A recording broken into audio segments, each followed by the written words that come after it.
We began at the White House, where Donald Trump is on the warpath once again, calling for the immediate resignation of Intel's chief executive, Lip-Bu Tan, accusing him of being highly conflicted to China. President Trump's comments came after Republican Senator Tom Cotton sent a letter to Intel's board raising concern over Tan's investment in Chinese companies, including some allegedly linked to China's military. Now, Tan, a naturalized U.S. citizen, was born in Malaysia and raised in Singapore. A venture capitalist and semiconductor industry veteran, Tan was appointed Intel CEO back in March to revive the struggling chip maker. But the company has fallen behind competitors in recent years despite receiving billions in federal support to boost domestic chip production. Senator Cotton's letter also cited a Reuters investigation from April, which reported that Tan personally and through venture funds invested in hundreds of Chinese companies between 2012 and December of 2024. Cotton also referenced Tan's previous role as CEO of Cadence Design Systems, whose Chinese subsidiary pleaded guilty last month to violating U.S. export controls by doing business with China's National University of Defense Technology. Now, Intel has defended its chief executive, stating that the company, its board, and Tan are deeply committed to advancing U.S. national and economic security interests and making investments aligned with the administration's America First agenda. They also added that the firm looked forward to continued engagement with the White House. There has been a lot of misinformation circulating about my past roles at Walden International and Cadence Design Systems. I want to be absolutely clear. Over 40-plus years in the industry, I built relationships around the world and across our diverse ecosystem, and I have always operated within the highest legal and ethical standards.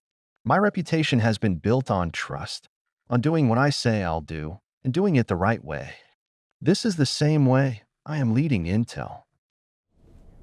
Now, this is not the first time an Asian leader, a tech leader, has been pressed over alleged Chinese connections. In fact, back in 2024, TikTok CEO Zhu Zhichu, a Singaporean citizen, appeared before the Senate Judiciary Committee alongside other major tech executives to answer questions about online safety for children.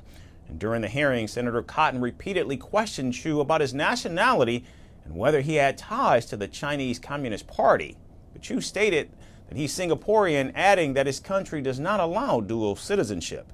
He then denied ever applying for Chinese citizenship or even being part of the Chinese Communist Party.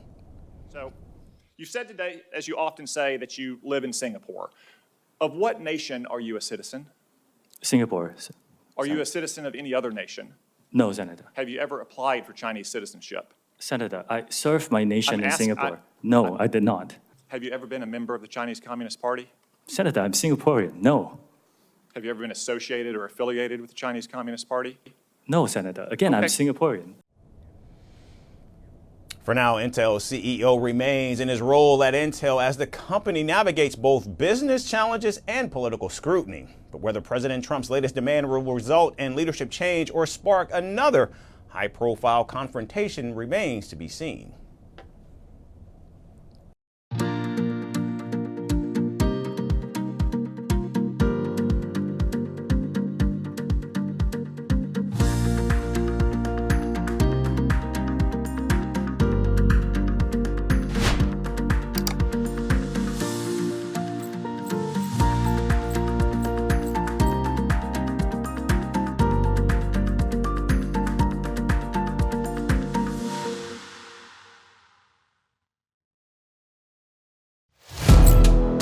Firstpost now available in 9 languages on YouTube.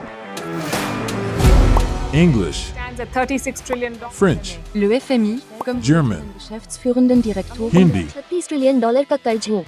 Indonesian, Pemerintah tanpa pemeriksaan. Italian, Sekali radikali.